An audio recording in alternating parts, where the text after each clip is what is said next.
Welcome to another LINCOS Astro Movie Review. In this video, we'll be examining the popular HBO series Game of Thrones. I have to confess that I'm a huge Game of Thrones nerd.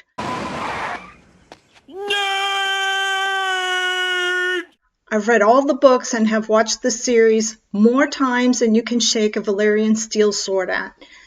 Several years ago, while the show was still airing, I did a presentation on Game of Thrones for the astrological organizations in my state.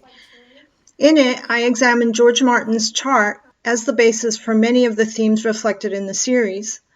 A link to that analysis is available on the channel for anyone interested. However, it may be a bit advanced for some of you who don't yet read charts, so I wanted to revisit those same themes in a more digestible and updated format and with better visuals. The series is thematically very rich and 8 seasons long, so rather than trying to cover everything in a super long video, I'll be breaking it up into smaller videos covering each theme separately. Today I want to tackle the theme of broken promises. And beware, what follows is chock full of spoilers for all 8 seasons of the series. Let's start with the astrology before we get into the plot and characters.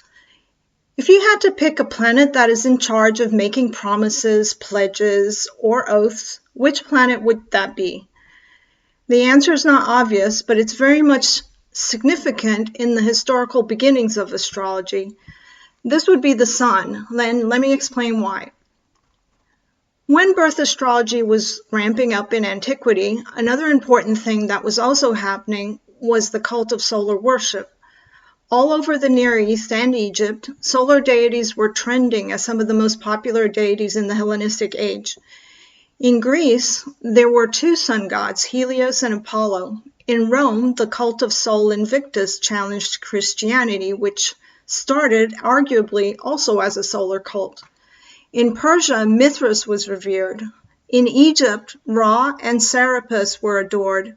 In Mesopotamia, Shamash grew in stature.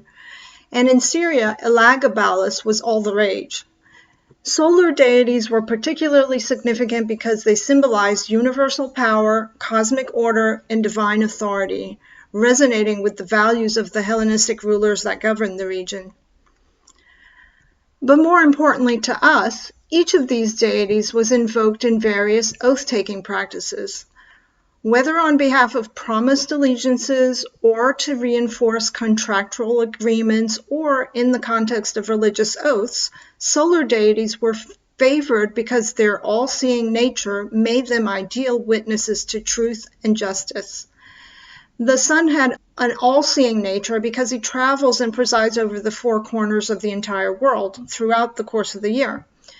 This observation that the sun travels the earth annually goes back even to the Neolithic period as is codified into megalithic structures around the globe.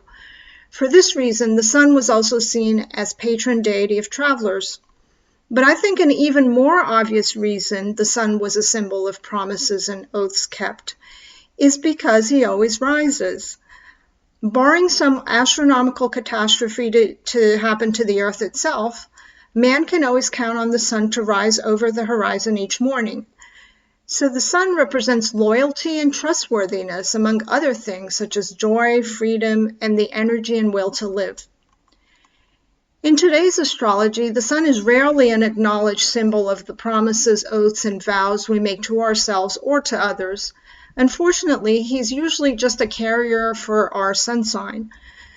But the sun signifies our free will, our choices, selections, and the decisions we make in life. In fact, selection is the principle that the late astrology translator Robert Schmidt most associated with the sun. As traveler, he selects which routes he must take as individuals on life's personal journey.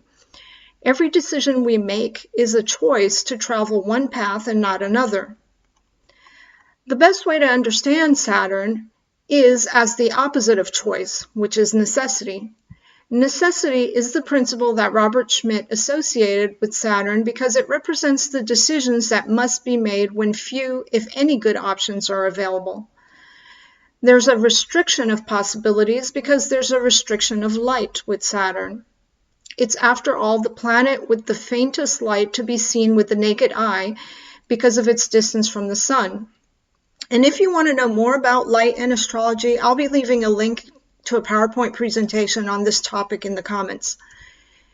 Now, it's because of its diminished light that the Babylonians called Saturn the anti-sun, or the sun of the night.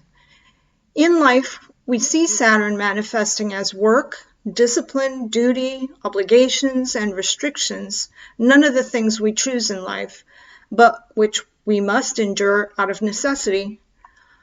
On a more positive side, Saturn also signifies the long-term commitments, accomplishments, and successes that we can achieve over time through these self-imposed restrictions and obligations. The Sun-Saturn co-presence. George Martin's chart has the Sun and Saturn together in the sign of Virgo. This is called a co-presence when they're in the same sign. It doesn't matter that they're far apart by degree, as long as they're in the same sign, they act together as one. When Saturn and Sun are together, the awareness of duty and responsibility is brought together with the power of the self to choose. So you get the duty-bound identity, a person who's very aware that with more power and choice comes more responsibility. You might even get a workaholic type of identity, or in extreme cases, a martyr. Life can become stark, and yes, that is a deliberate choice of that word. Challenging circumstances can play a role, forcing us into making promises or commitments that we don't want to make. But not seeing any other better options in the matter, we are obligated to make a decision anyway. Because both planets can signify father figures, when a person is young, this combination can be embodied by the father or a male parental figure in the person's life, who may be extremely demanding, distant, or otherwise cold and neglectful. It's a combination that can lead a child to develop a desire for external validation, which can express as a tendency to commit to large endeavors, projects, or large ambitions. So it's a great combination for external achievement, but Saturn always requires effort and determination.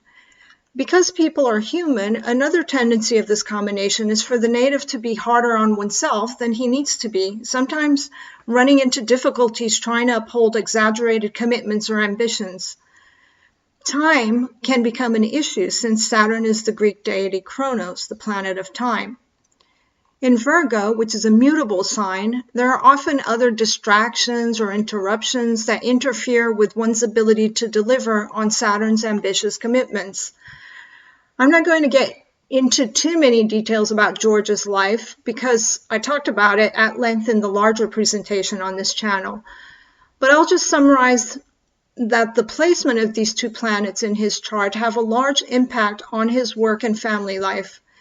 The most obvious example in his work life, which is still a topic of uncomfortable commentary, is his as yet undelivered promise to finish the enormous book series that we're talking about, namely The Song of Ice and Fire. It's certainly been a sprawling, massive project requiring commitment, work, and discipline that he agreed to. And I'm not one of these people that feels he owes the fans anything. However, to the extent that Martin promised himself and his publishers to write the full story, then his inability to deliver would certainly constitute an example of the tension signified by this planetary co-presence that we're talking about. They've also expressed in his relationship with his own father, with whom he stated having a distant relationship. There are other ways in which these planets play out for him personally, but let's look at how Sun-Saturn themes show up in Game of Thrones itself. When the series begins, we meet 3 rangers from the Night's Watch who are on a scouting mission in a snowy forest beyond the Great Wall.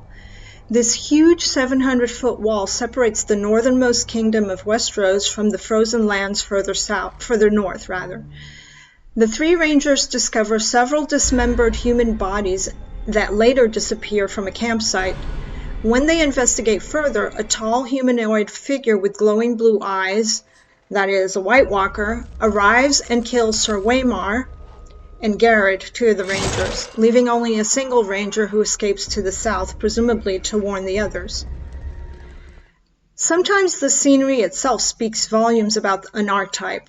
This forest is dark and cold and in the northernmost part of Westeros, which is completely evocative of Saturn, the coldest, darkest planet that also happens to rule boundaries, stone, and ice, of which the wall is built. Not only that, but Saturn's placement in Martin's birth chart is at the very bottom of the chart, exactly in the most northern part. As an aside, in case you haven't learned this yet, horoscopes are flipped in terms of our map's cardinal directions. We don't know why, but it probably originates with the Egyptians who like to flip their maps. So east is on the left and celestial north is at the bottom of the horoscopic circle, which represents midnight, the darkest and most unseen part in the chart. After that opening, we get a bit of sunlight join the north when we meet Eddard, or Ned Stark, the patriarch of the Stark family and Lord of Winterfell. His family is part of a very old noble family that's ruled over the kingdom of the north for millennia. The name Stark evokes the cold, harsh, and dark nature of the planet Saturn and the vast realm of the north. But Ned himself is very Sun Saturn in his inclinations. He's a loving man who's nonetheless driven by the weight of his responsibilities as Lord of Winterfell.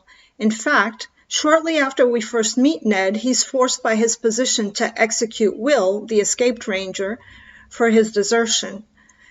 Ned chooses to bring his son Bran along to watch the execution in order to teach him the commendable value that, quote, the man who passes the sentence should swing the sword. There's no shirking of responsibilities in this man, who's considered to be extremely honorable by almost every other character who knows him. Ned represents the Sun-Saturn co-presence because he lives by his choices and, most importantly, is faithful to his promises and oaths, no matter how painful or dangerous they might ultimately be for him. There are many examples of this, but the main one that we don't learn about until season 6 is his promise to his sister Lyanna to secretly raise her Targaryen son Jon and as his own illegitimate son in order to protect the boy from certain death. For years, Ned quietly assumed the undeserved reputation of having betrayed his wife and even tolerated her resentment of the boy without ever betraying his secret promise to his sister. As we see throughout season 1, Ned is willing to suffer any consequence, even death, for the sake of self-fidelity. The Sun-Saturn square.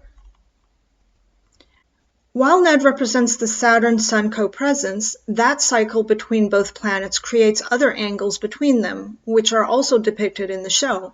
For example, the Sun square Saturn also symbolizes broken promises and oaths, but because the squares involve 4 and 10 sign angles, the struggle with them are not about one's values or way of perceiving the world, but rather between two different external forces. The squares tend to involve societal or occupational obligations versus the love of family or place. Sometimes there are necessary dislocations in geography or necessary isolations from one's family required with the opening square. With the closing or 10 sign square, the tension comes from one's status or occupational duty. But in either case, we struggle with the lack of choice to follow our hearts. The first example of this occurs in the cold open that we talked about, involving the actions of the ranger who escapes the White Walkers with his life. His name is Will, and he knows that to be a part of the Night's Watch, one must swear a vow for life. I know I broke my oath, and I know I'm a deserter. Most of the men on the wall are criminals who have little choice about being there. As Tyrion explains to Jon Snow, they were given a choice, no doubt. Castration or the wall. Most choose the knife. So the Night's Watch is hardly a solar cheery place. It's Saturnian and based upon necessity, the need to protect the realm. Saturn, you should also note, is also depicted as the Grim Reaper who brings death after old age, since death is the most feared necessity of all. In keeping with this theme, Will, the ranger, knows that he'll be executed for treason if he breaks his oath and runs south. So his choices are to risk being beheaded by the White Walkers or to go south and risk being executed by Lord Stark, who's tasked with judging deserters from the Night's Watch. Will is therefore the first strong Sun square Saturn character because he struggles with a choice between duty and a forced dislocation that ends up costing him his life. Either way, he would have gotten killed. But sound familiar, this forced dislocation that ends up costing him his life? Yes, his executor gets to make the same choice and suffers the same exact cost. Now we're talking about Ned here. So while Ned is the embodiment of a Sun-Saturn co-presence, his two greatest mistakes in the series reflect the unfolding of that Sun-Saturn cycle into the square. The first mistake occurs when King Robert, Ned's longtime friend, asks him to come to King's Landing to become his hand. The hand is sort of like a right-hand man. While it's a prestigious position, Ned knows this will involve a forced dislocation, having to leave his family, and probably risking his own life after it's discovered that the previous hand to the king was murdered. In reality, Ned and Will face identical bad options. But as the king's liege lord and dearest friend, Ned feels compelled by his sense of duty and lack of choice, even as his wife Catelyn tearfully reminds him that you do have a choice, and you've made it. His next mistake comes after Ned discloses to Queen Cersei that he knows her children are not Robert's biological children and therefore have no claim to the throne. He reveals this to her in the hope that she and the children will leave the city and escape before he tells Robert. He does this out of a sense of compassion for the lives of the children, giving little thought to his own safety. He's torn between his sense of duty and his love of family and children, even though they're not his own. Ned's merciful revelation gets him thrown into a dungeon for treason and ultimately publicly executed. It's Varys who reminds him that he also has a duty to his own daughters and to admit to treason so he can plead for mercy for himself. But Ned responds by holding firm to his solar judgment in the face of Saturn's certain death. You think my life is some precious thing to me? That I would trade my honor for a few more years of what? But Varys wisely pits one of Ned's moral standards against another that's closer to home when he says, "What of your daughter's life, my lord? Is that a precious thing to you?" Family versus duty. As usual, Ned is behind a Saturnian rock in a hard place with his choices. He confesses to undermining the throne for himself, a crime that he didn't commit, but gets executed anyway. In a treacherous world such as Westeros, being righteous can easily turn deadly.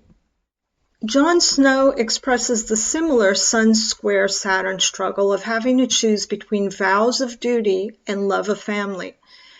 Maester Aemon, who had to make a similar choice when he first joined the Night's Watch, explains it most eloquently when he asks Jon Snow, "Tell me, did you ever wonder why the men of the Night's Watch take no wives and father no children? No. So they will not love. Love is the death of duty." At that moment, Jon must decide whether to break his vows to the Night's Watch in order to go to help his brother Robb liberate their father and sisters from captivity. It's a choice between duty and family, also involving dislocation, not unlike the one Ned makes to Robert. Except that Jon is talked into returning back to Castle Black by Sam and his brothers in the Night's Watch. The character to best embody the Sun square Saturn variant of broken promises is Jaime Lannister. Jaime is a member of the King's Guard who takes a lifelong vow of service to protect the king. In the events before the series, Jaime had already sworn an oath to protect King Aerys II. But King Aerys was a bit unhinged, rather paranoid, and obsessed with fire. Aerys asked Jaime to kill his own father before threatening to destroy all the King's Landing with wildfire. In an act seen by some as treasonous, Jaime stabs the Mad King in the back and kills him, earning him the nickname Kingslayer, a name he's called throughout the show, and the reputation of disgrace and shame, despite having saved countless lives. What did the Mad King say when you stabbed him in the back? I never asked. Did he call you a traitor? Did he plead for a reprieve? He said the same thing he'd been saying for hours. Burn them all.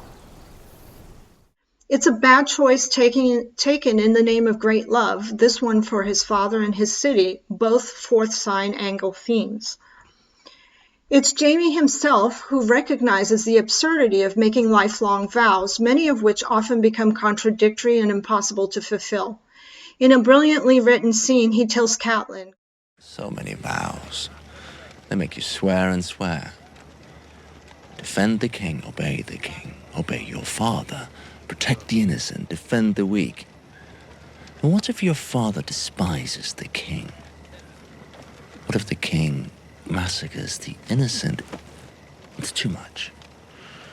No matter what you do, you're forsaking one vow or another." When we first meet Jaime, he's smug, spoiled, and sarcastic. But there's also an underlying existential angst that comes across beneath the emotional detachment with which he confronts deadly situations without a care for his own life. Jaime has repressed his solar side and embraced the nihilism of Saturn.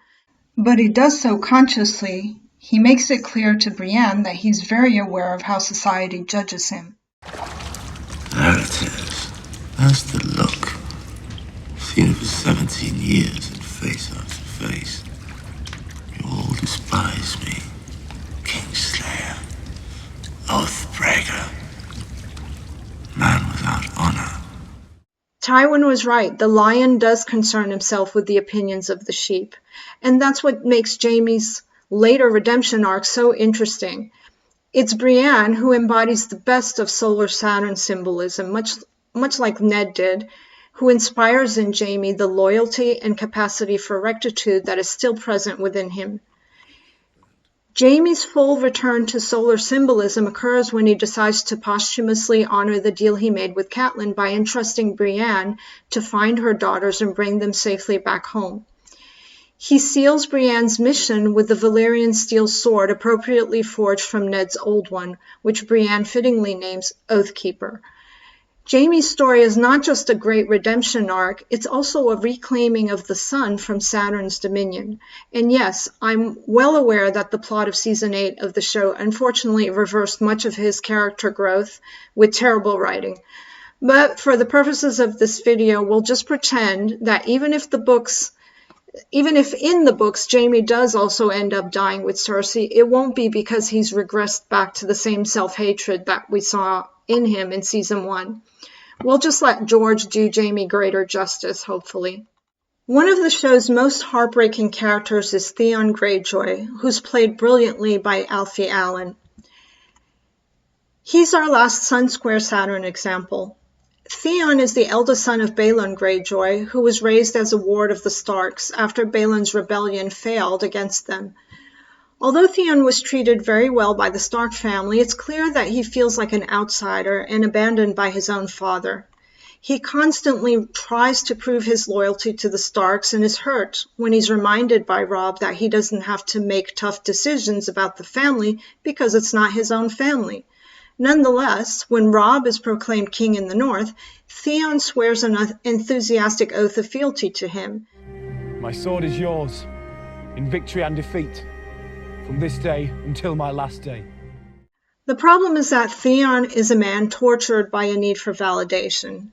He's consumed by his perceived family neglect, Saturn, and overcompensates to bolster his own ego, Sun.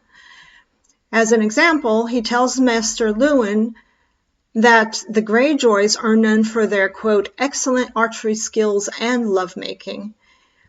He also tries to ingratiate himself to Ned by impulsively volunteering to kill the direwolf puppies, or when he's quick to go to battle for the Starks after Catelyn discovers that someone tried to kill Bran twice. And when Robb seeks alliances to help him fight his war against the Lannisters, Theon sees this as an opportunity to endear himself to the Starks by securing his father's allegiance to them. However, upon his return to the Iron Islands, he finds his family less than receptive. They see the Starks' absence from the north as an opportunity to raid and plunder villages and instead force Theon to choose which family he will side with. Theon betrays his oath to Robb and to the whole family by sacking Winterfell in a misguided attempt to reclaim his Ironborn heritage and impress his biological father. This is a classic Saturn-Sun square decision. Theon's plan backfires and it leads to his own imprisonment and sadistic torture by Ramsay Bolton, culminating in shame, guilt, and a complete breakdown of his already fragile ego. As mentioned, Saturn-Sun often involves father issues. There can be emotional or physical distance from a cold, demanding, rejecting, or abandoning parent. Balon is certainly all these things to Theon, and while Ned was not neglectful of Theon, the fact that he was not his biological father but rather his captor automatically makes him the second emotionally distant parental figure in his life. Our father figures are really just proxies for the development of our own solar traits, and these would be self-confidence, self-esteem, a healthy ego, and a sense of integrity, and most of all, self-fidelity, being true to oneself. But with the Saturn aspect, the development of these solar traits become a lifelong struggle in one way or another. Surprisingly, Theon's sister Yara is the one who actually displays a far more solid solar nature. We're told that, quote, she knows who she is, and she doesn't need to prove it to anyone. Yara is a person who's integrated her solar identity. We can see this because it's her loyalty and love for Theon that helps to spark his eventual mental salvation and redemption arc. The integrated solar archetype will inspire others through leadership that transcends the needs of the self and the ego. Several characters, including Yara, his sister, exemplify this in the show. Sun opposition Saturn. The last Saturn-Sun relationship I want to address is the opposition. This aspect usually occurs when the heart or ego is pitted against one's duties and obligations, but within relationships or contracts. This often occurs within marriages or when deals are struck between two equal parties, often to resolve a conflict or impasse. Robb Stark, Ned's eldest son, is the character who best embodies the Saturn-Sun opposition in the plot. After Ned is taken captive and he's led to believe that both his sisters are also captive in King's Landing, Robb calls his bannermen and declares war on the Lannisters. Robb is barely a child. In the books, he's actually 14 at the time, and yet circumstances have forced him into a confrontation that he didn't plan on. But like his father, he rises to the occasion with courage and a sense of duty that his bannermen actually respect to the point of later proclaiming him king in the north. He inherits his father's morality and larger sense of responsibility that's befitting a just leader. This is evident when he tells the Frey girls, "My ladies, all men should keep their word, kings most of all." But Robb must also contend with the necessities of youth. He's young, and these necessities end up competing with the responsibilities of a duty-bound leader. That's basically the arc that he has. This is fitting because the Sun is a youthful archetype, while Saturn is represented by maturity and age. Like the aspect, youthful Robb faces off with the curmudgeonly old man Walder Frey over the issue of marriage. So while Ned sits in a dungeon, Robb sees no other option but to agree to a deal whereby he gets to cross his men over Frey's bridge if he agrees, among other things, to marry one of the old man's daughters. However, Robb later unexpectedly falls in love with Talissa, a young nurse in his camp who treats the wounded on either side of the war. Taken up by his passion for her, and contrary to his mother's reminders that he's not free to heed his heart, Robb breaks his oath to Walder Frey and marries Talissa anyway. In other words, he chooses heart over duty, something that his father would not have done. This broken promise results in one of the bloodiest and most shocking events in the whole series. At the infamous Red Wedding, a resentful Frey decides to murder everyone in the Stark wedding party: Robb, his new wife Talissa, and their unborn child, his mother Catelyn, all his men attending the wedding, and even his direwolf. The Red Wedding was not just the unforeseen consequence of a violation of an oath on Robb's part, it was also a violation of sacred guest rights on the part of Walder Frey. In Westerosi culture, a host is obligated to protect his guests, a pledge ritually symbolized by breaking bread and salt, which we see the Starks engage in upon the arrival at the Twins. This violation of guest rights is also a form of oath-breaking, one which Bran tells his friends the gods will never forgive. It wasn't for murder the gods cursed the rat cook, or for serving the king's son in a pie. He killed a guest beneath his roof. That's something the gods can't forgive. Marriage vows are forms of Saturn-Sun oppositions that are constantly broken in the series by various characters. In George's chart, Saturn's in the 4th house of family, and the Sun is in the 5th house of children. So these decisions that betray one's oath will often involve constraints to family and acts of loyalty for the sake of one's children. The most obvious and chronic betrayal of marriage vows involves Robert Baratheon, who engages in constant whoring, often in front of his wife Cersei, and who fathers numerous bastards out of wedlock. This strains his marriage, fuels Cersei's resentment, and indirectly leads to problems of succession that starts a war involving 2 continents. Cersei herself also breaks her marriage vows by having an adulterous affair with her twin brother Jaime, producing 3 children, Joffrey, Myrcella, and Tommen, and falsely passing them off as Robert's. This then leads to the discovery of Jon Arryn and his subsequent murder, King Robert's own murder, Ned's imprisonment and execution, and again, the subsequent War of the 5 Kings. But the most significant broken marriage vows happens actually 14 years before the events that we witness in the show. This, of course, is Rhaegar Targaryen's broken marriage vows to his own wife, Elia Martell. Let's not forget that the Song of Ice and Fire is essentially a tragedy that started with love. It's Rhaegar's love for Ned's sister Lyanna Stark and their subsequent secret elopement that sparks Robert's rebellion. This affair contributes to the downfall of House Targaryen and the deaths of Elia and her own children, not to mention Rhaegar's children. But it's not until season 6 that we learn that these broken marriage vows culminated in Lyanna's secretly having Rhaegar's own child, Jon Snow, in the Tower of Joy. In order to protect his life, Lyanna is forced out of necessity and through a lack of better options, since she was basically dying in childbirth, to secure a promise from Ned to keep and raise her son as his own illegitimate child, and to keep his identity hidden. Thus, we come full circle with the entire story resting on a cascade of tragic, broken promises. I hope you enjoyed and learned something about Sun-Saturn themes in astrology. If you did, please help us make more videos like this by liking and subscribing. We may take up other themes in this thematically rich series in the future, but in the meantime, drop us your own suggestions in the comments of other movies with strong astrology themes that you'd like to see us review. And of course, see you later with the stars.